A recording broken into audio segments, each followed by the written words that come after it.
On a chilly morning at a bustling diner, a young waitress noticed a starving puppy quietly watching from the curb.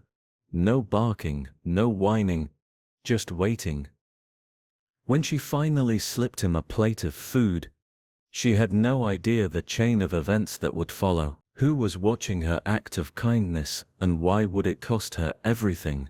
Harper was just 24, but already carried a kind of grace and warmth that people twice her age often struggled to find. She worked the early shift at Miller's Diner, a place filled with the clatter of plates, the sizzle of eggs on a hot grill, and the soft murmur of regulars catching up over coffee. It was the kind of place that had seen decades pass through its doors, the paint slightly chipped on the walls, the booths creaking with age, and the scent of bacon seemingly embedded into the wood. Harper moved through it all with practiced ease, balancing trays on her arm, remembering who liked their toast burnt, and who preferred their coffee black with 2 sugars. She wore a tired smile, but it was genuine, the kind that made even the grumpiest customer feel noticed. Her co-workers liked her, customers trusted her, and even Mr. Connor, the gruff owner, grudgingly admitted she was the best he had. But on this particularly cold, grey morning, something shifted. As Harper made her way from the kitchen to table 4, balancing a tray of pancakes and sausage links, she glanced out the front window, and that's when she saw him, a small, golden-colored puppy, sitting on the curb, just outside. His fur was matted with dirt, barely golden anymore, more of a tired brown, like an old rag left out in the rain. His ribs were visible, thin lines beneath his frail coat. His ears drooped low, and his eyes, oh, his eyes were wide, dark, and filled with something Harper couldn't ignore. Not desperation, not demand, but something softer. Hope. It was as if he wasn't begging for food, but for someone to see him, to truly see him. He didn't bark, didn't whine, or scratch at the door like most strays might. He just sat, staring in through the glass, watching the plates of food being carried back and forth, as if they were distant dreams. Harper stopped mid-step. The tray in her hands suddenly felt heavy. For a moment the sounds of the diner, the laughter, the clinking forks, the voice of Mr. Connor yelling something from the back, faded into silence. All she could hear was the soft wind outside, see the light snow beginning to fall around the puppy, dusting his back like sugar on a forgotten dessert. A quiet ache filled her chest. She knew there were stray dogs all over town. It was the kind of thing people got used to if they saw it often enough, but there was something different about this puppy. Maybe it was the way he didn't demand attention, or how he sat with the patience of someone who had learned not to expect much from the world. Maybe it was how his eyes found hers, just for a second, locking onto her through the glass like he knew she was different too. Harper looked down at the plate in her hands, fluffy pancakes, glistening syrup, a pat of butter melting slowly on top, and felt guilt rise in her throat like a lump too large to swallow. She blinked, shook her head slightly, and continued to table 4. "Here you go, hon," she said with practiced cheer, but her voice was softer than usual. Her thoughts were already at the window. As she turned back toward the kitchen, she caught one more glance of the puppy. This time, his head was slightly tilted, his eyes still on her. He hadn't moved an inch. Harper paused near the counter, pretending to check her notepad, but really just watching him. Another server, Lisa, passed by. "That dog still out there?" she asked without much concern. Harper nodded, her lips pressed into a tight line. "Yeah, he hasn't moved." Lisa shrugged. "Poor thing, probably just another stray. He'll move on eventually." But Harper wasn't so sure. She felt something stir in her gut, something that said this wasn't a random moment, it was a sign, a call. Before she could think it through, she stepped into the back room and approached Mr. Connor. "Hey, Mr. C," she began, her voice hesitant. "There's a little dog outside, a puppy. Looks hungry. Do you think maybe I could bring him a little something? Just leftovers. Nothing fresh." Mr. Connor didn't even look up from his clipboard. "No, but no," he repeated sharply. "I'm not running a shelter. We feed customers, not strays. That's how you end up with a dozen of them scratching at the door every day. Harper clenched her jaw, biting back her frustration. We throw away more food than that pup would ever eat, she muttered, mostly to herself. Mr. Connor shot her a warning glance. I heard that. Don't make me say it again. Harper walked away, her face flushed. Her heart was pounding, not from fear of her boss, but from something deep. That puppy was out there in the cold, alone, and she was inside, surrounded by warmth, food and people. It didn't feel right. It felt cruel. She pressed a hand against her apron, breathing slowly. What was one meal? One act of kindness. She had always believed in doing the right thing, even if no one noticed, even if no one thanked her. And right now, the right thing was sitting outside in the snow, waiting, hoping. As she passed the counter again, her eyes found the dog once more, still there, still waiting. And that was when Harper made the choice that would change everything. Back at the counter, Harper's hands moved on instinct, refilling coffee cups and dropping bills on tables. But her mind was somewhere else outside, on that freezing curb, where a small life sat waiting in silence. She kept glancing at the window, hoping, dreading, and wondering if the little dog would still be there. And each time she looked, her heart ached all over again. He hadn't left. He hadn't even shifted. Just sat there quietly, with snow beginning to gather on his back, his eyes never leaving the door. The diner buzzed on around her, unaware, uncaring. Dishes clattered. People laughed. Someone shouted about burnt toast. But for Harper, the noise felt distant, like a radio playing in another room. All she could focus on was that tiny heartbeat outside, wrapped in dirt and sadness. She passed by an unfinished plate on table 7, scrambled eggs, a few slices of bacon, and toast with only a bite taken out of it. The customer had paid, and left without touching most of it. Harper paused, hands tightening around the plate. She looked at the plate, then at the window, then at the kitchen, where Mr. Connor's voice echoed like thunder in her memory. Don't even think about it. But she was already thinking about it. Her mind wasn't debating anymore.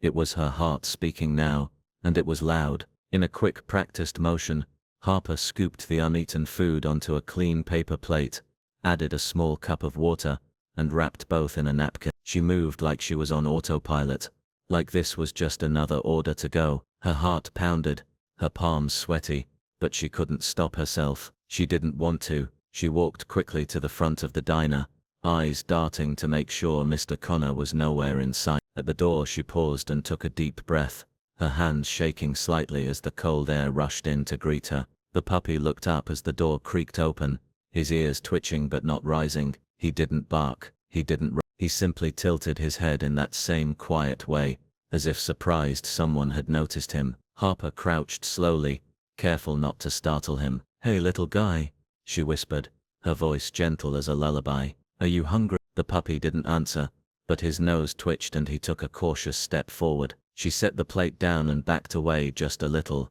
giving him space. The smell must have hit him because suddenly his posture changed. Still unsure, still timid, but something new stirred behind those tired eyes. He sniffed the food, then took one trembling step, then another, then he began to eat, not greedily, not wildly, but like his body didn't trust that this meal would last, like he'd learned that kindness often vanished before he could taste it. Harper watched, her throat tight, as the little dog devoured every bite, licking the plate clean, pausing only to lap at the water with frantic thirst. She could see his ribs now that he was moving, how thin he truly was, how much his small frame had endured. Her eyes welled up. She reached out slowly, fingers brushing the top of his matted fur. He flinched but didn't pull away, and so she gently stroked him, as softly as if she were touching something sacred. "You're not alone anymore," she whispered, more to herself than to him. Her voice cracked at the end, and she blinked away the tears. She didn't know if he understood her words, but something in his eyes changed. They softened, warmed, just a little, a glimmer. For a moment the cold didn't matter. For a moment, it was just the two of them in the middle of the world, one giving hope, and the other receiving it like he hadn't known hope could exist. Behind her, the diner door opened, and Harper quickly wiped her eyes, turning to see Lisa peeking out. "Everything okay?" Lisa asked casually, clearly unaware of the full story. "Yeah," Harper said with a quick nod. "Just needed some air." Lisa shrugged and walked back inside. Harper turned back to the puppy. He was sitting again now, licking the last drops from the cup. His tail wagged once, slowly. That one wag felt like the sunrise on a dark morning. She smiled through the ache in her chest. "You're going to be okay," she said. "I promise." What she didn't know, what she couldn't have known, was that her small act of kindness wasn't going unnoticed. From across the street, a sleek black SUV had just pulled into a parking space, its engine quietly humming before going still. Inside sat a man who had been searching for something or someone for days, and as he looked at Harper crouched next to the golden puppy, something in his heart clicked into place. He watched as she spoke to the animal like it was a child who needed comfort, like it was a soul worth saving. And in that moment, he knew he had found more than just the dog. He had found someone who still believed in quiet miracles, someone who chose compassion when the world looked the other way. Harper had no idea her life was about to change. She had no idea this puppy, this single act of feeding a lonely creature, was the beginning of something far bigger than herself. As she stood to go back inside, the little dog followed her with his eyes, not begging, not demanding, but simply watching, wait, as if he somehow knew she was the first good thing that had happened to him in a long, long time. And Harper, she walked back into the warmth of the diner with a heavy heart, but lighter steps, unaware that her kindness had started a wave that would soon return to her in ways she never could have imagined. The moment Harper stepped back inside the diner, she knew something had changed. The warm buzz of conversation continued, as usual. The familiar clatter of dishes rang through the air, and customers carried on sipping coffee and flipping through their newspapers. But she felt a shift in the atmosphere, a cold breath of reality brushing against the back of her neck. As she walked past the counter, heading toward the back with the now empty plate she had given to the puppy, she heard a voice behind her, sharp, loud, and unmistakably angry. "Harper!" Mr. Connor barked from the kitchen doorway, his face already red and twisted with suspicion. She turned slowly, heart thudding. "Yes?" she asked, trying to keep her voice calm. "Come here." His tone left no room for questions. The kitchen, filled with the smell of frying onions and scorched butter, now seemed like a courtroom. She stepped in, wiping her hands on her apron. "What were you doing outside just now?" he asked, arms crossed over his chest, clipboard forgotten at his side. Harper hesitated. "I was just..." "There's a puppy outside. He looks starving. I gave him a plate from the leftovers. Food someone didn't eat." Mr. Connor stared at her like she'd confessed to robbing a bank. "You did what?" "He's freezing out there, sir, and we throw so much away. I just thought you thought..." He cut her off, his voice rising with each word. I told you not to feed the strays. That's not our job. We're not a shelter, Harper. This is a business." She swallowed hard, feeling the eyes of a few line cooks drifting toward them, though they quickly looked away. "It was just one plate," she said softly. "He wasn't hurting anyone. He was just sitting there." Mr. Connor stepped closer, his voice now laced with venom. "And what happens when he comes back tomorrow? And the next day? You want dogs scratching at the doors while customers are trying to eat their eggs." Harper's cheeks flushed. She looked down but didn't back down. "Then we feed them. It's not right to let them starve." Her voice cracked slightly, the pressure of emotion rising in her throat. Mr. Connor sneered. "You think that's how the world works? Feed one stray, and you'll have 10 more. They bring fleas, diseases, and problems we don't need. If the health inspector comes around,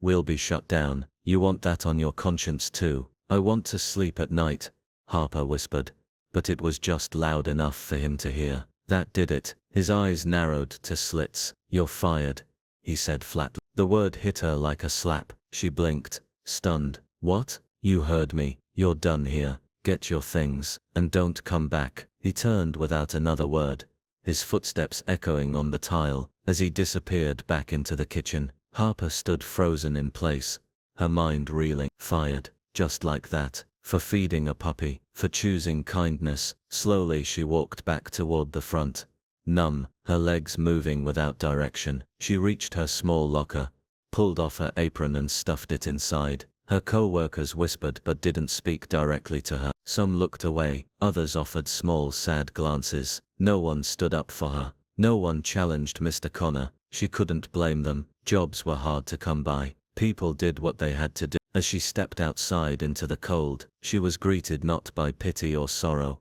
but by a pair of warm, hopeful eyes. The little puppy was still there, sitting in the same spot, tail tapping gently against the pavement. When he saw her, he stood, uncertain but not afraid. Harper knelt down, slowly, not caring about the snow or the cold biting at her knees. "Hey buddy," she whispered, reaching out with trembling fingers. The puppy stepped forward, his paws crunching softly against the icy sidewalk, and leaned into her hand. His body was still thin, still cold, but his warmth spread into her palm, like the first flicker of a fire on a long cold night. Harper smiled through the tears that slipped quietly down her cheeks. "I guess it's just us now," she said. The puppy responded not with a bark, but by pressing his head against her chest, and letting out the softest sigh. It was the sound of trust, of surrender. She wrapped her arms around him gently, holding him close. His fur was rough and tangled, but to her it was softer than anything. "It's okay,"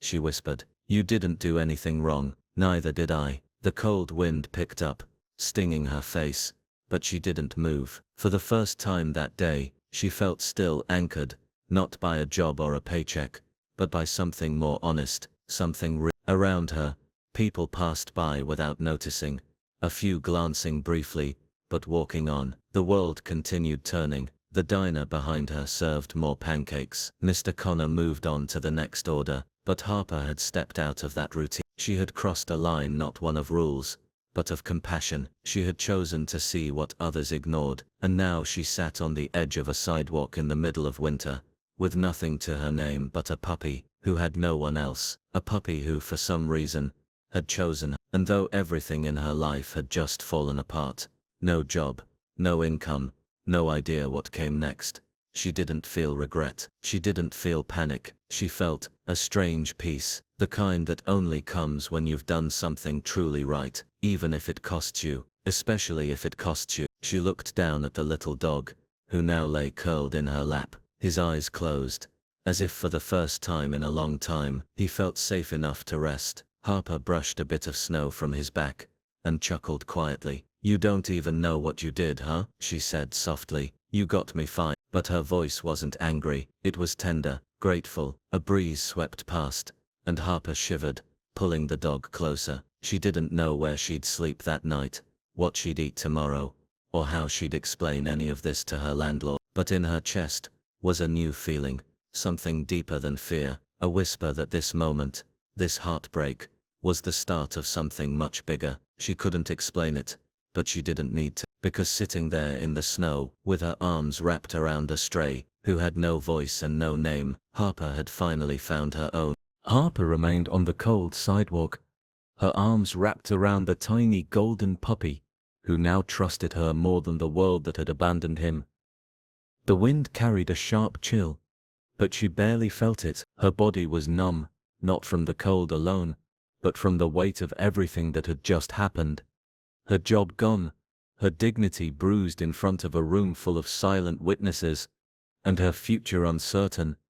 And yet, in her lap was this fragile life that had somehow made it all feel worth it. She looked down at him, the way he blinked slowly up at her, his thin body pressed close for warmth. She could feel his heartbeat fast, unsteady, like a drum that had been broken, and was now learning to keep time again. Her hand moved gently across his tangled fur, and for a moment, she allowed herself to forget the storm inside her. "What now, little one?" she whispered, half to him, half to herself. She didn't have answers. She didn't even have a plan, but she had this moment, and this small, grateful creature that had to count for something. Just then, a low hum interrupted the silence. The soft purr of an approaching engine grew louder until a sleek black SUV pulled up in front of the diner. Harper blinked, confused. It wasn't the kind of car that belonged in this part of town, especially not near a greasy spoon with peeling paint and a flickering neon sign. The vehicle stopped smoothly at the curb, and the driver's door opened. A tall man stepped out, dressed sharply in a dark wool coat and polished shoes that clicked against the pavement. As he walked toward her, he looked out of place, clean, confident, composed. Harper instinctively pulled the puppy closer, unsure of what to expect. The man stopped a few steps away, his expression unreadable as he glanced at the small dog in her arms. "Excuse me," he said, his voice calm but direct. "Did you feed that dog?" Harper froze. Her mind raced. Was this someone from animal control? Had Mr. Connor called in a complaint already? Was she in trouble again for doing what felt right? She hesitated, unsure of what to say, but lying didn't feel right, so she nodded. "Yes," she said quietly. He looked hungry. There was a long pause. The man exhaled slowly, his shoulders relaxing, and then, to Harper's surprise, he smiled, a small warm smile that softened the sharp lines of his face. "Thank you," he said. "I've been looking for him." Harper's eyes widened. "You have?" "Yes," he said, crouching slightly to get a better look. "This puppy, his name is Scout. He belongs to my daughter. He ran off a few days ago during a thunderstorm. We've been searching everywhere since. Posters, online posts, you name it." She's been beside herself. Harper looked down at the dog, Scout, now curled quietly in her lap. His eyes flicked between her and the man, ears perking up slightly. There was recognition there, faint but rising, like a memory returning after being lost. The man extended a hand slowly. "Come here, Scout," he said, his voice softer now. "Come on, boy." The puppy hesitated. He looked at Harper, then at the man. For a long moment, he didn't move. Harper could feel his body tense slightly against hers. "It's okay," she said gently, encouraging him. "Go see him. You're safe now." Scout stepped forward cautiously. His paws tapped softly on the icy sidewalk.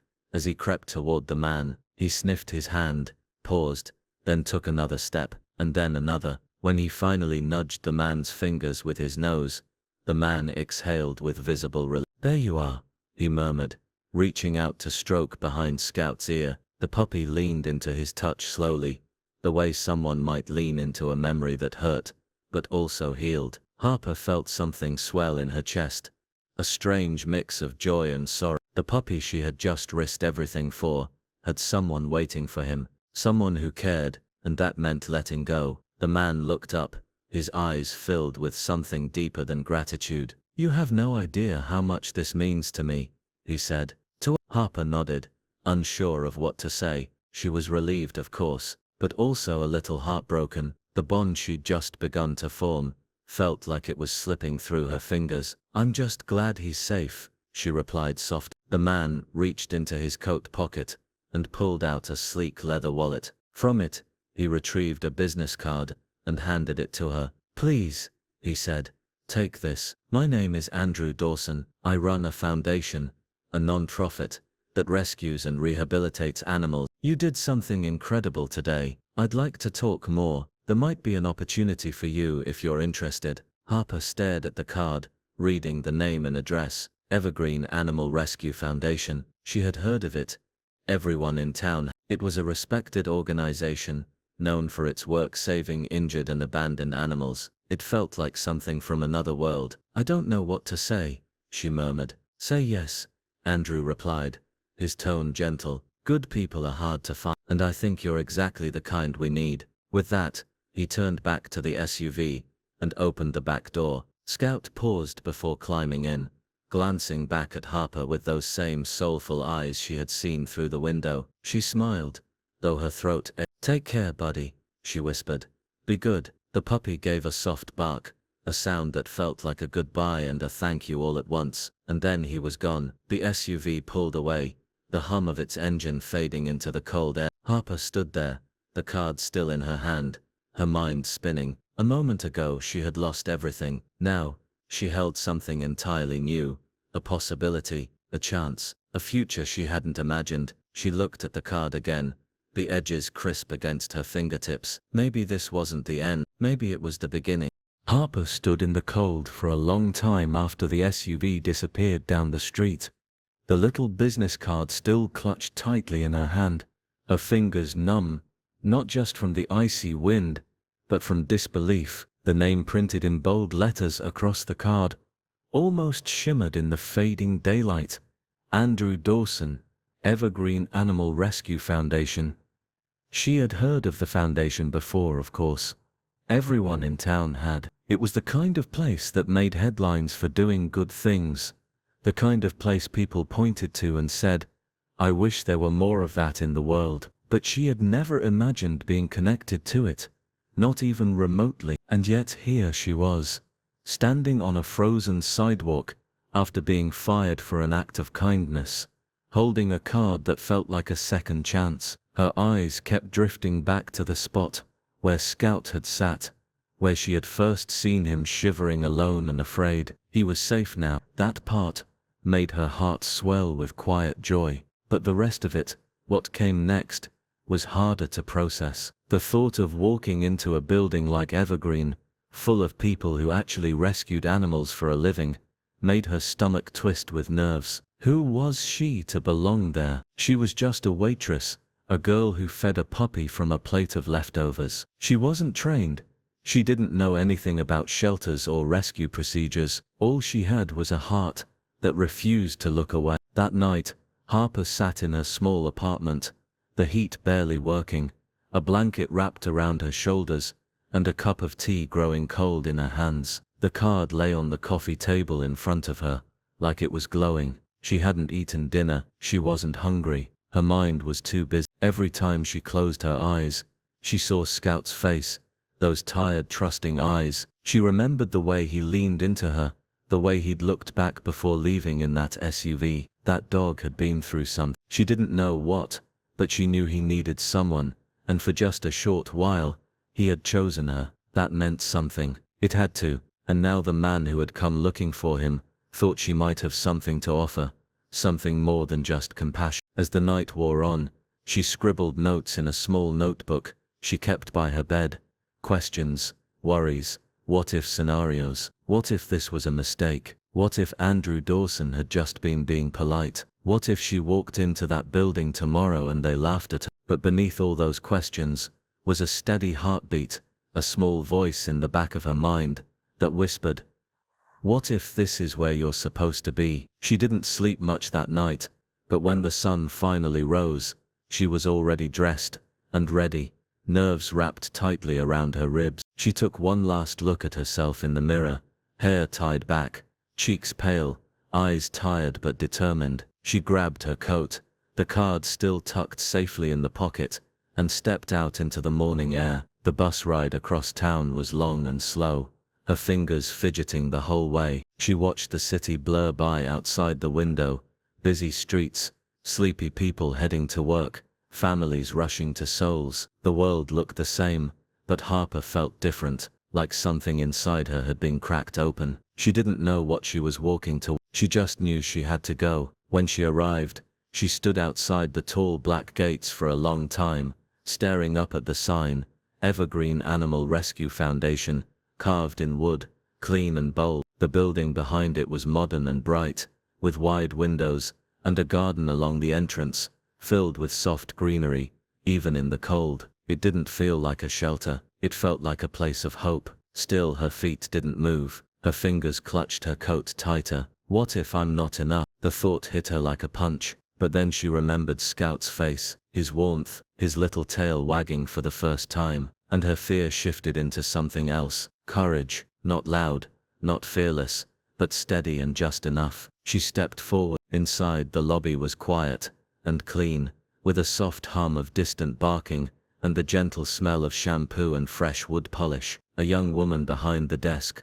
looked up and smiled kindly. "Hi there, welcome to Evergreen. Can I help you?" Harper cleared her throat. Yes, my name's Harper. I was invited by Andrew Dawson." The woman's eyes lit up. "Oh, you must be the one who found Scout." One moment, before Harper could blink, Andrew appeared from down the hallway, dressed more casually today in jeans and a soft sweater, but still carrying that same calm authority. "Harper," he said warmly, "you came." She nodded, trying not to let the nerves show. I wasn't sure if I should. I'm glad you did, he said, motioning for her to follow him. There's something I want to show you. As they walked through the wide halls, Andrew pointed out rooms where dogs were being bathed, where volunteers played with kittens, where medical staff checked in on recovering animals. The place buzzed with quiet energy, purpose, love, care. Harper felt it in her bones. Finally, they reached a glass window that looked out into a large play yard, and there he was, Scout. He was chasing a tennis ball, his tail wagging wildly, his energy completely transformed. Harper's breath caught in her chest. He looks happy, she whispered. He is, Andrew said. Because of you. She shook her head slowly. All I did was give him some food. Andrew turned to her, his expression serious but kind. No, you gave him something more important than that. You gave him a reason to trust again. Harper looked back at Scout, her heart full. So why am I here? She asked quietly. Because I want you to stay, Andrew replied. Not just today. I want to offer you a job here. Start part-time, learn the ropes, help these animals, be a part of something that matters. You have something you can't teach, a heart that sees what others ignore. Harper's mouth opened, but no words came. She blinked, the tears stinging her eyes again. This wasn't just a new door, it was a new life. Yes, she finally whispered. I'd love that. Harper showed up the next morning at Evergreen Animal Rescue Foundation, before the sun had fully risen, her breath visible in the early light, and her nerves riding high in her chest. She hadn't slept much, her thoughts dancing between excitement and fear. But the moment her hand touched the foundation's front door, she felt something different, something quiet and strong. Inside, the air smelled of fresh wood shavings, mild disinfectant, and a soft warmth that felt like compassion had soaked into the very walls. A receptionist greeted her kindly and offered her a name badge that read simply, Harper, volunteer in training. As she pinned it to her sweater, her hands trembled, but her heart pulsed with a strange sense of readiness. Andrew appeared moments later, his usual calm demeanor, somehow even more reassuring than the day before. I'm glad you came back, he said, and the simplicity of those words made her feel like she belonged already. He walked her through the halls slowly, explaining the mission of Evergreen in a voice that didn't sound like a sales pitch or a practiced speech. It sounded like truth. Our job here isn't just to rescue animals, he said. It's to give them a second chance, a real one. Some of them come to us broken, scared, abused. Some have never known a kind human hand. Others were once loved, and then abandoned. They all deserve love, healing, and dignity. Harper listened closely, her chest tightening with every word. She had always loved animals, of course. She had grown up watching animal documentaries, rescuing birds with broken wings in her backyard, and crying over stray cats she couldn't bring home. But she had never imagined it could be her future, that it could be work, not just work that paid the bills, but work that healed something inside her too. As they passed rows of kennels, dogs barked and whined and yelped in a chaotic chorus, but Andrew explained how each sound told a story: fear, excitement, hunger, hope. Harper crouched beside one kennel that held a trembling beagle mix with cloudy eyes and a matted coat. Hey there, sweetheart, she whispered, not reaching in, just offering her presence. The dog stared back, uncertain, then turned away. He's new, a nearby staff member said gently, still learning to trust. Harper nodded, not discouraged. She understood. Healing took time. She shadowed a volunteer named Maria for most of the morning, feeding dogs, refilling water bowls, folding laundry, cleaning out cages, and even helping a young girl find a kitten to adopt. It was busy work, sometimes dirty, sometimes heartbreaking, but it never felt meaningless. Every task had weight, every creature mattered. That afternoon, as she was sweeping near the medical wing, she heard a familiar bark. She turned and there was Scout. He bounded toward her with a joy she hadn't seen before, his tail wagging so fast it looked like it might take off. Harper dropped the broom and knelt down, catching him in her arms. Hey buddy, she whispered into his fur. Look at you. He licked her face and nestled into her chest, and the connection they had made on that frozen sidewalk returned in full force. Andrew stood nearby watching with a small smile. He remembered, Harper said softly, tears welling up. Of course he did, Andrew replied. You were his light in a dark place. Animals never forget kindness. Later Harper joined a small team for intake rounds, checking on new arrivals, helping to document injuries, and giving each animal a moment of human presence. One tiny puppy had a limp, and wouldn't stop shaking, but when Harper sat beside him and began humming softly, he crawled toward her, and fell asleep curled against her foot. It felt like magic, but it wasn't. It was empathy. It was trust earned in silence. At the end of the day, Andrew sat with her, in the small break room, and handed her an official offer letter. It's part-time for now, he said. Minimum wage, lots of long hours, lots of messes, but I promise, it's the kind of work that matters. Harper stared at the paper in her hand. The words felt surreal. A week ago, she'd been serving hash browns to strangers. Today, she was being asked to join something that felt sacred. She looked up, her voice thick with emotion. Thank you for believing in me. Andrew shook his head with a quiet laugh. You believed in that dog before anyone else did. That tells me everything I need to know. Harper accepted the job on the spot. As she stepped outside into the evening air, the sky painted in soft orange and lavender, she breathed in deeply. For the first time in what felt like forever, she was exhausted, her shoes soaked from cleaning out the puppy pen, and there was dog hair on her shirt, but she had never felt more alive. Her phone buzzed in her pocket, a message from an unknown number. She opened it. Thank you for taking care of Scout. My dad says you work at the rescue now. You're amazing. Lily. Harper's hand flew to her mouth as tears spilled down her cheeks. Lily, the little girl who had lost her best friend, the puppy she had fed on the sidewalk, wasn't just a stray. He was someone's heart, and now he was whole again. Harper wiped her tears, and looked up at the sky, the stars just starting to appear. She didn't know what tomorrow would bring, but she knew one thing for certain. This was where she belonged. This was her purpose. She wasn't just a girl who got fired for feeding a dog. She was a rescuer, a guardian, a second chance for them and for herself. Harper had only been at Evergreen for a few days, but it already felt like home, though not in the way most people think of home. It wasn't soft beds or warm soup that made her feel safe there. It was the quiet understanding that everything she did, every kennel she cleaned, every bowl she filled, every soft word she whispered mattered. It was the kind of home that wrapped around your heart, not your walls. She was starting to learn the rhythms of the place.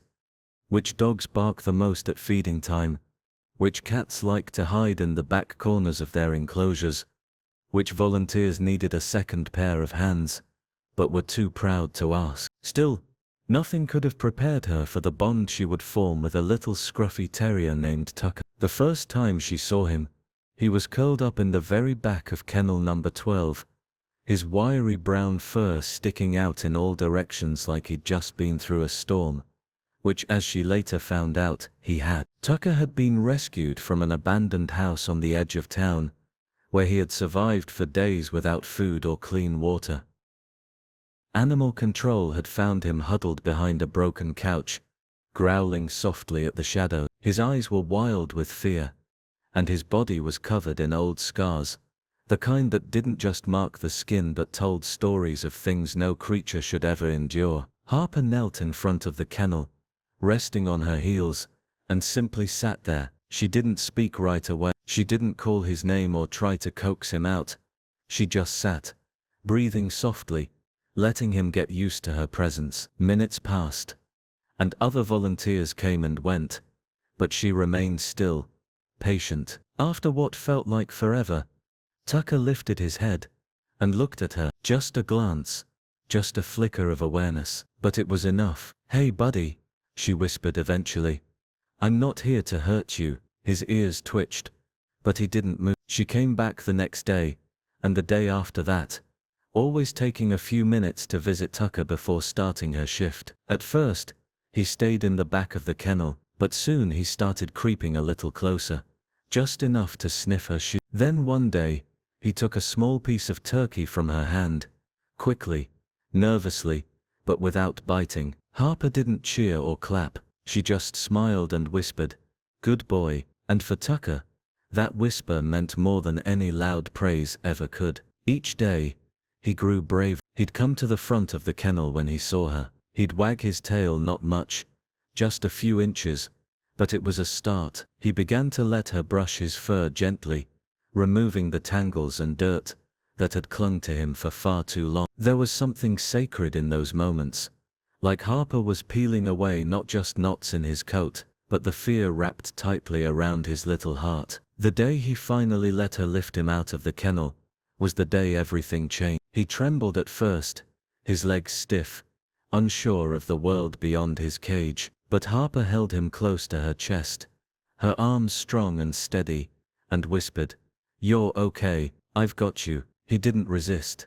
He didn't try to escape. He rested his head against her collarbone and sighed, one of those deep, heavy sighs that sound like surrender and healing all at once. From that moment on, they were inseparable. Tucker became her shadow, following her from room to room with quiet devotion. He'd sit beside her while she folded laundry or cleaned feeding stations, his eyes never leaving her. Sometimes when the shelter was quiet and the sun poured through the big front windows, Harper would sit on the floor with Tucker in her lap, just petting him slowly, listening to his breathing slow and steady. It calmed her, centered her. On hard days when an adoption fell through, or a sick animal didn't make it, Tucker would press himself against her side and stay there, until the worst of the ache faded. It wasn't just that she had helped him heal, he was healing her too. Harper had never known this kind of connection before. It was deeper than affection, it was trust, mutual and pure.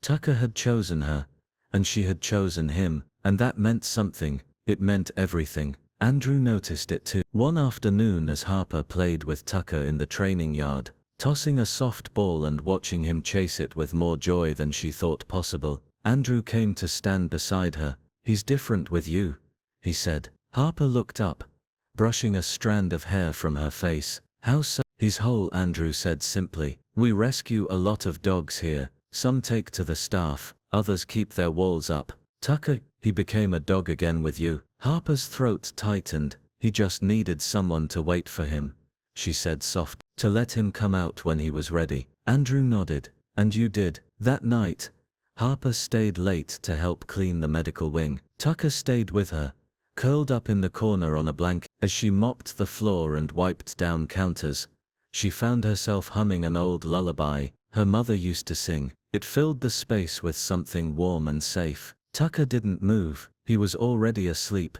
his paws twitching gently in a dream. Harper paused, leaning on the mop, and just watched him for a moment. She realized something then, something simple but powerful. She was no longer searching for a purpose. She had found it, in fur-covered rooms and with shaking hands that learned to trust again. In quiet victories and tearful moments that no one else saw. In dogs like Tucker, who showed her that sometimes the deepest healing happens in silence. Harper was no longer the girl who got fired for feeding a dog. She was someone who made broken things feel whole, and in return she felt whole too. It was a quiet Thursday morning at Evergreen, the kind of slow start where even the dogs seemed to be stretching a little longer before barking. Harper was in the back corridor, helping Maria restock medical supplies, when Andrew called her into his office. She wiped her hands on her pants and walked down the hall, her mind swirling with mild curiosity. Andrew's office was simple, neat, and filled with pictures, framed snapshots of animals who'd been rescued and rehomed, some of them smiling beside their new families. It was the kind of room where you could feel hope humming in the walls. But today, Andrew's face was more serious than usual, his brows slightly furrowed, a stack of papers in front of him. "Close the door," he said softly. Harper obeyed, a faint nervousness beginning to crawl into her stomach. She sat across from him, her hands resting in her lap. "Is everything okay?" she asked. Andrew sighed and tapped one of the papers. "I wanted to talk to you about something I think you deserve to know." She nodded slowly, bracing herself. "It's about your old boss, Mr. Grady." The name alone made her shoulders tense. She hadn't thought about him much in the last couple of weeks. She'd been too busy healing, too wrapped up in Tucker, too focused on her new path to dwell on the injustice of how she had been tossed aside. But hearing his name spoken now made that old sting rise again. "What about him?"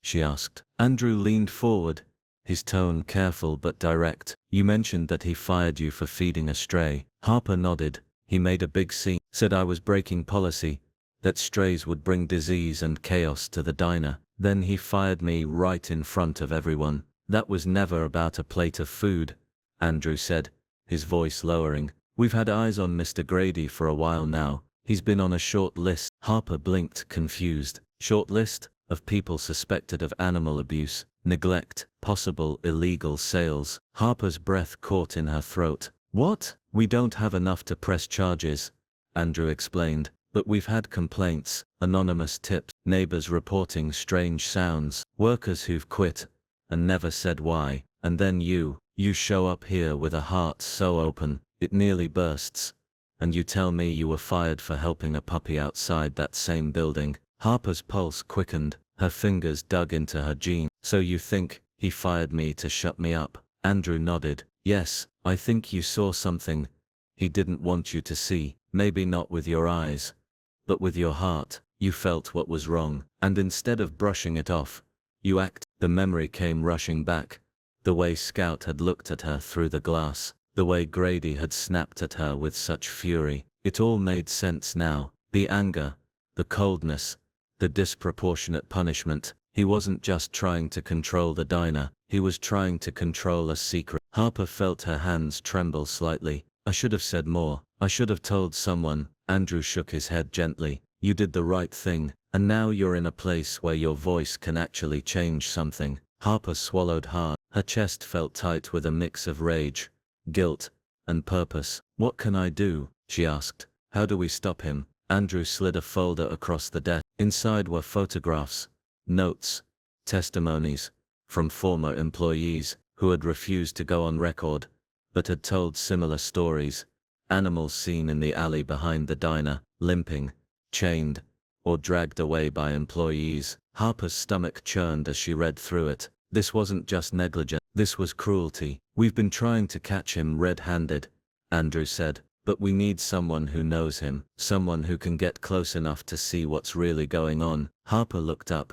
You want me to go back? Only if you feel safe, he said gently. Only if you're ready. Harper stared at the folder, then closed it softly. Her mind raced, her heart pounding. The idea of stepping foot near that diner again made her skin crawl. But then she thought of Scout, she thought of Tucker, she thought of every animal still trapped in the shadows, silent, scared, waiting. I'll do it, she said. Her voice wasn't loud, it didn't need to be, it was steady, strong. The next few days were spent preparing. Andrew gave her a small body cam, disguised as a button on her jacket. Maria and the others coached her on how to ask subtle questions, how to document evidence, how to stay calm even when her heart felt like it might break. Harper practiced lines in the mirror. She learned to keep her voice neutral, her expression casual. She walked past the diner 3 times before going in. On the 4th, she stepped through the door like she belonged there. Grady was at the counter,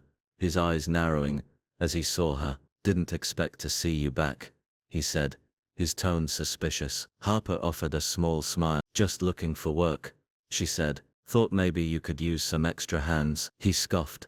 You got guts coming back here. I need a paycheck, she replied. That dog stuff, it's over. It wasn't, not even close. Over the next week, she worked a few shifts, clearing tables, mopping floors, acting like the old Harper, who didn't ask too many questions. But she watched, she listened, and one night she heard it, whimpering from the alley out back. She followed the sound, and saw it.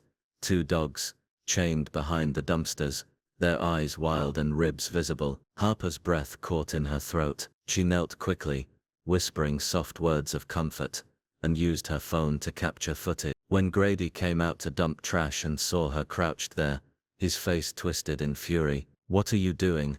He snapped. Harper stood slowly, heart racing. Just taking out the trash, she said. But her hand was already in her pocket, pressing the tiny button that sent the footage directly to Andrew's inbox. That night she didn't sleep. She sat curled up on her couch, Tucker in her lap, his presence grounding her. In the morning, Andrew called.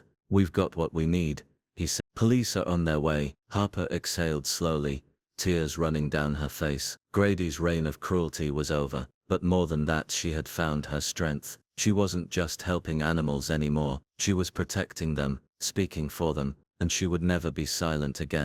Harper's return to her old neighborhood was heavy with memories she had tried to bury, but the mission ahead gave her a new sense of purpose that pushed the past into focus rather than away. As she walked cautiously through the cracked sidewalks and familiar streets, the weight of what had happened there pressed down on her heart. Grady's presence like a dark cloud that had long shadowed the lives of those who lived there, including herself. The pain was raw, but Harper's resolve burned brighter. She was not the frightened girl she once was, but a woman determined to fight for justice. The first moment that shook her to her core came when she saw Grady again, older, crueler, still a tormentor in the very place that had shaped her childhood. Harper spotted him roughly chasing a small frightened kitten away with a broom, his face twisted in anger, shouting at the helpless animal to get lost. The image of the tiny creature, vulnerable and scared, stirred something deep inside her, a fierce determination to stop this cruelty once and for all. Harper quietly took out her phone and began recording, capturing every detail of Grady's harshness, knowing that this evidence could be the key to ending his reign of terror. The kitten's soft mews, muffled by Grady's shouting, echoed in Harper's heart, reminding her of the countless silent victims of abuse who had suffered invisibly. As she followed him from a distance, capturing more footage, memories of her own pain surfaced. The fear, the helplessness, the nights spent hiding and hoping for safety. But now she had a team, allies who shared her vision of justice, and together they began to piece together the truth that had been buried under years of silence and fear. Harper gathered testimonies from neighbors who had long been too afraid to speak, stories of nights filled with shouting, broken things and tears. Each piece of evidence, whether a recorded moment or a whispered story, became a thread in a tapestry of truth that would expose the darkness that had ruled their lives. The community, once broken and quiet, started to find its voice, inspired by Harper's courage and the undeniable proof she presented. The kitten, once chased away and scared, was now safe with a kind neighbor who had taken it in, symbolizing hope and the possibility of protection for all the vulnerable. Harper's fight was not just against one man, but against a system that had allowed abuse to fester unchecked. She and her team reached out to local authorities and organizations that could help, demanding action and support for victims. Days and nights blurred as Harper worked tirelessly, often exhausted and emotionally drained, but the thought of the kitten, the children and the neighbors who trusted her kept her going. She understood the depth of trauma that abuse caused, and while the evidence was crucial, the healing of a community required care, attention and unwavering support. Slowly change began to stir, police investigations started, and social workers got involved. Harper watched as the community tentatively began to reclaim its streets and its peace, but Harper knew the road ahead was long and fraught with challenges. Abuse leaves scars that do not fade easily, and rebuilding trust takes time. Still, with each testimony shared and each piece of evidence presented, the silence was breaking, and justice was inching closer. Harper often thought about the kitten, who had survived the broom's harsh swat, now safe and growing stronger, a living reminder that even in the darkest moments, hope can survive and she found strength in that symbol, a reminder that her fight was bigger than her own pain.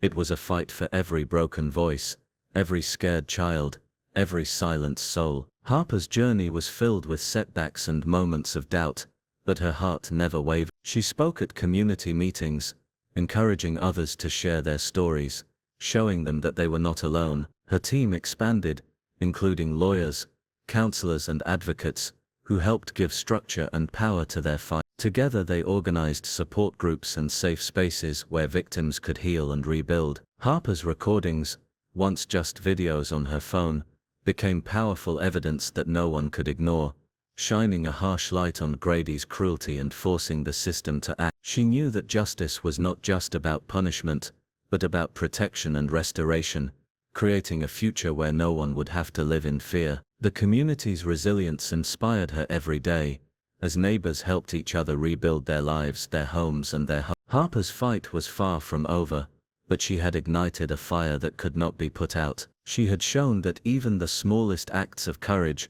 recording a cruel act, speaking out against abuse, could grow into a movement that changed lives. And as she stood one evening on the same street where she had first seen Grady chase the kitten, Harper felt a quiet strength wash over her. The journey had been painful, but it had also been healing. This was a fight for justice, for hope, and for a community that refused to be broken anymore. Harper promised herself that she would keep fighting, keep shining light on the darkness, and keep standing for those who could not stand for themselves, because no one, no matter how small or scared, deserved to live in fear. And with every step forward, Harper knew that a better tomorrow was possible. As the news of Grady's abuse and Harper's relentless fight for justice spread through the neighborhood and beyond, the air grew thick with tension and uncertainty, but also with a powerful surge of hope that no one could ignore. Grady, desperate to hold on to the control he once had, resorted to threats and intimidation, trying to shake Harper's spirit and silence the truth she was bravely exposing. He sent menacing messages, his voice dripping with menace whenever he appeared near the shelter that had become a safe haven for those hurt and afraid. One night, under the cover of darkness, Grady's anger escalated into violence.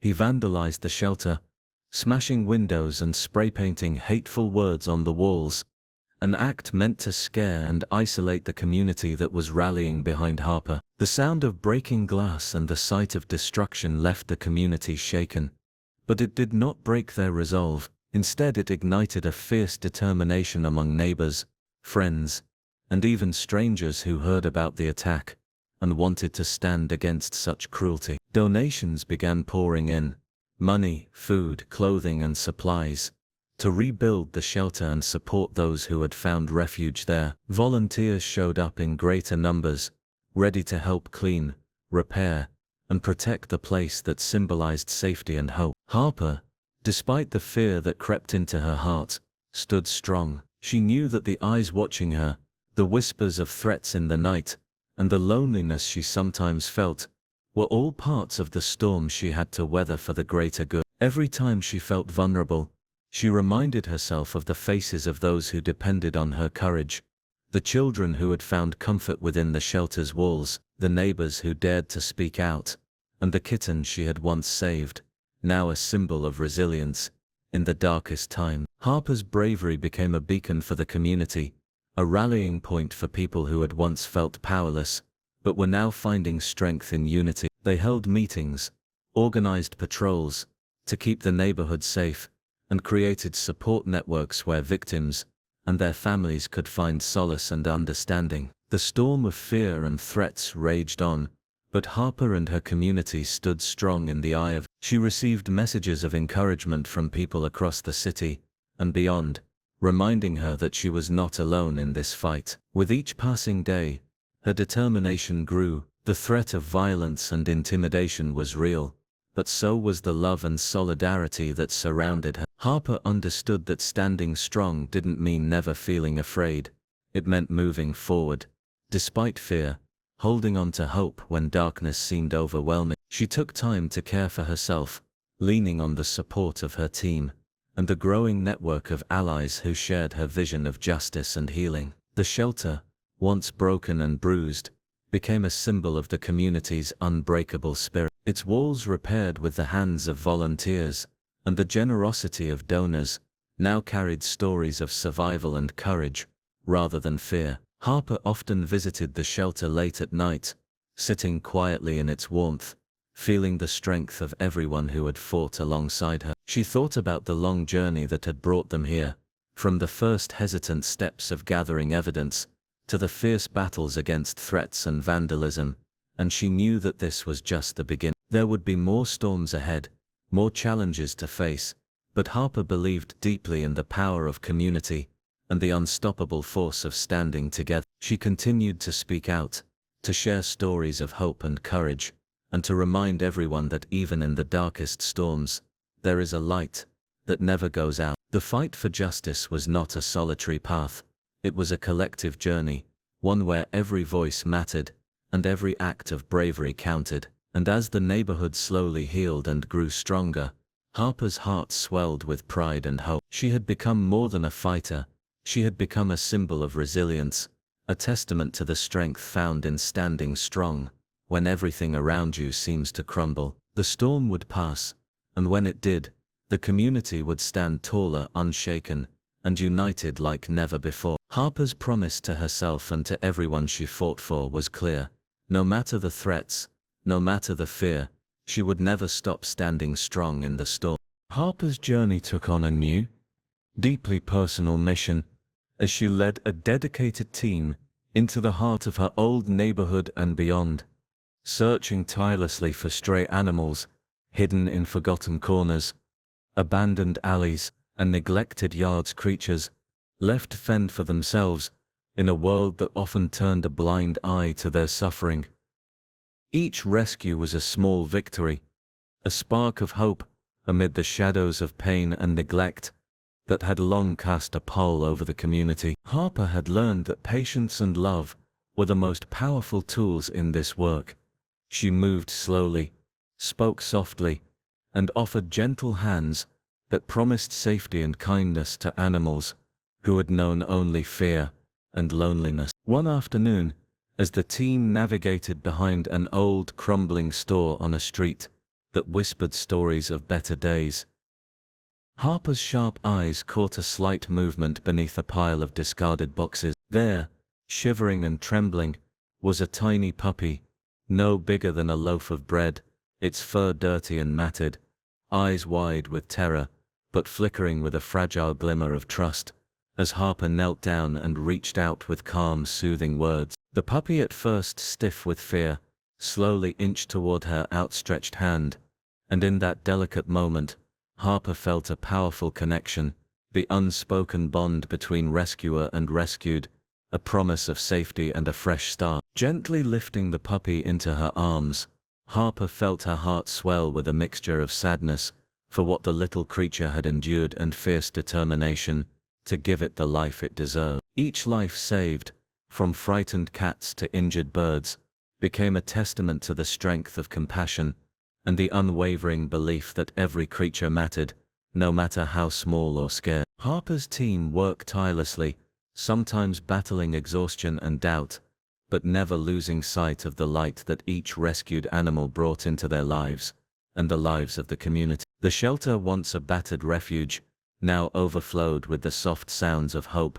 whimpers, purrs, and gentle breaths that told stories of survival and second chances. Harper's heart grew stronger with every wagging tail, every trusting gaze, and every soft nuzzle of gratitude. She saw in each rescued animal a reflection of the community's own journey, from brokenness to healing, from fear to courage. The puppy from behind the old store quickly became a symbol of that journey, growing stronger and more playful with each passing day, reminding Harper and everyone around her why their fight was so important. Beyond the physical rescues, Harper and her team also worked to educate the neighborhood about kindness and responsibility, encouraging people to care for the vulnerable and to see the value in every living being. The emotional weight of the work was immense. There were days when Harper lay awake at night, haunted by the memories of animals she couldn't reach in time, but she refused to let grief overshadow hope. Instead, she transformed her sorrow into action, pushing forward with renewed strength and a heart full of love. The community, inspired by Harper's dedication, began to embrace the cause, volunteering time and resources, and spreading awareness. Together they created a safer, kinder environment where animals and people alike could find comfort and healing. Harper understood that the journey to justice and compassion was a long one, filled with setbacks and challenges, but also with moments of profound joy and connection. Each rescue was a reminder that change was possible, that love could overcome fear and neglect, and that one life saved could ripple outward to touch many others. Standing amidst the animals she had helped save, Harper felt a deep sense of purpose and peace, knowing that her fight was making a difference, one rescue at a time. The tension in the neighborhood thickened with every passing day, as Grady's threats grew darker and more dangerous, casting a shadow of fear, not just over Harper but over the entire community that had rallied behind her fight for justice. The once silent tormentor was now a looming presence, desperate and reckless, willing to do anything to maintain control and silence the voices that had dared to stand against him. One cold, quiet night, when the stars were hidden behind heavy clouds, and the wind whispered warnings through the empty streets, Grady made his most brazen move yet.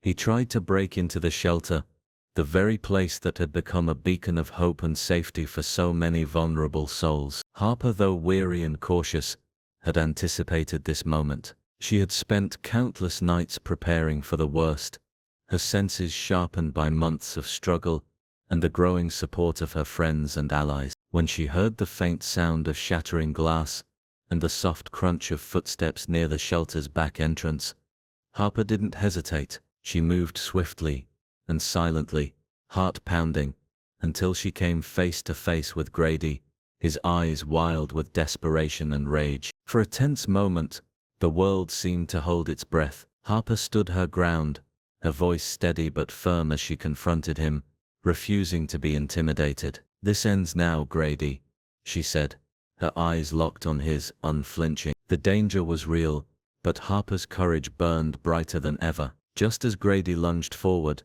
Harper's loyal dog, Tucker, sprang into action, barking fiercely and blocking Grady's path. The commotion alerted neighbors and the local police, who arrived quickly, surrounding the shelter and ensuring no harm would come to Harper or the animals she fought so hard to protect. The police officers, armed with warrants and a determination to finally end Grady's reign of terror, worked alongside Harper and her team to search the suspect properties linked to him. What they uncovered was worse than anyone had imagined: an illegal kennel hidden in a dilapidated barn, filled with stolen dogs living in appalling conditions, neglected and suffering in silence. The sight was heartbreaking, a cruel testament to Grady's disregard for life and the pain he had caused so many. Harper's heart ached for each dog, but she felt a surge of hope knowing that rescue was finally at hand. The operation was intense and emotional.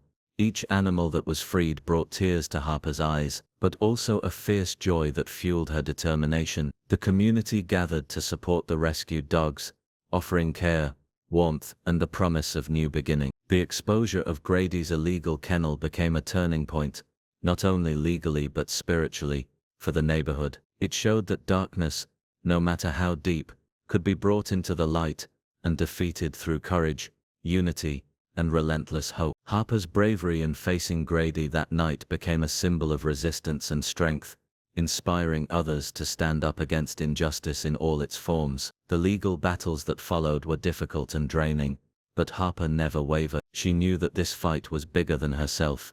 It was about protecting the vulnerable, reclaiming their community, and proving that no one, no matter how cruel or powerful, was above the law or beyond the reach of justice. Tucker remained by her side, a loyal guardian and reminder of the power of love and loyalty in the face of fear. Harper also made sure that the rescued dogs received medical care, comfort, and most importantly, the chance to heal and find loving home. Each new adoption was a victory, a testament to the resilience of life and the possibility of transformation. The community's spirit grew stronger with every challenge overcome. People who had once felt powerless now saw the impact of standing together, of refusing to accept cruelty as their reality. Harper's fight had become a beacon of hope, illuminating a path forward not just for the animals, but for everyone who had suffered under Grady's shadow. In the aftermath of the rescue and the exposure of the illegal kennel, Harper stood with her team, her heart full of gratitude and resolve. She knew there would be more battles ahead, more storms to weather and more healing to do, but she also knew that no matter how dark the night, the dawn would always come. Her courage, the community's unity, and the love for every life worth saving, had proven stronger than fear and hatred. Harper's journey had brought her face to face with the enemy, but it had also revealed the incredible strength that lies in standing firm, speaking truth, and fighting with an open heart. And with that strength, she vowed to keep moving forward, one step at a time, lighting the way for others to follow. After the harrowing ordeal of exposing Grady's cruelty and rescuing countless animals from his illegal kennel, Harper found herself standing at the threshold of a new chapter, one filled with hope, purpose, and unexpected blessings. that would change her life forever. Among the many dogs rescued from the terrible conditions was a gentle, soulful creature whose eyes told stories of loyalty and love, despite the hardships it had endured. Harper had named the dog Lucky, not just for the serendipity of the rescue, but for the hope that it represented for every animal still waiting for a second chance. Weeks after the rescue, as Lucky began to heal and grow stronger within the safe walls of the shelter, Harper received a phone call that felt like a miracle. The voice on the other end belonged to a woman named Evelyn, a warm, compassionate leader of a large, well-respected animal welfare organization. Evelyn explained that Lucky had been stolen from her family months ago, and after hearing about the rescue and the shelter's work, she had come forward to reclaim her beloved dog. When Harper met Evelyn in person, she was struck not only by her kindness and dedication, but also by the shared passion that bound them together. Evelyn had spent her life advocating for animals, fighting tirelessly to protect them and find loving homes for those who had been abandoned or abused. The reunion between Lucky and Evelyn was deeply emotional. Tears were shed, hearts were touched, and the bond between human and animal was celebrated as a powerful symbol of love's resilience. But the meeting was just the beginning of something even greater. Recognizing Harper's unwavering commitment and the incredible impact she had already made in the community, Evelyn offered her a partnership that promised to expand the shelter's reach and resources exponentially. She spoke of new programs, larger facilities, and a network of support that could help Harper save and heal even more animals in desperate need. For Harper, the offer was not just an opportunity, it was the fulfillment of a dream she hadn't dared to fully believe in until now. The partnership meant that the shelter could grow from a humble refuge into a beacon of hope for countless animals across the region. It meant better medical care, more foster families, educational outreach to prevent abuse, and a community united by compassion and action. As Harper listened to Evelyn's vision, her heart swelled with gratitude and determination. She realized that all the pain, fear, and struggle had led her here, to a place where her purpose was clear and her impact would be far-reaching. This new beginning wasn't just about saving animals, it was about transforming lives, building a legacy of kindness, and inspiring others to believe in the power of second chance. Harper thought back to the kitten, chased away by Grady's broom, the trembling puppy hidden behind the old store, and every animal that had crossed her path. Each rescue had been a step toward this moment, a piece of a puzzle that was now coming together in beautiful, unexpected ways. She saw the faces of her team, the neighbors who had stood by her, and the animals who had found love and safety because of their collective courage and hope. The road ahead was still long, and challenges would undoubtedly arise, but Harper felt ready, stronger, wiser, and more determined than ever. The shelter would not just be a place of rescue,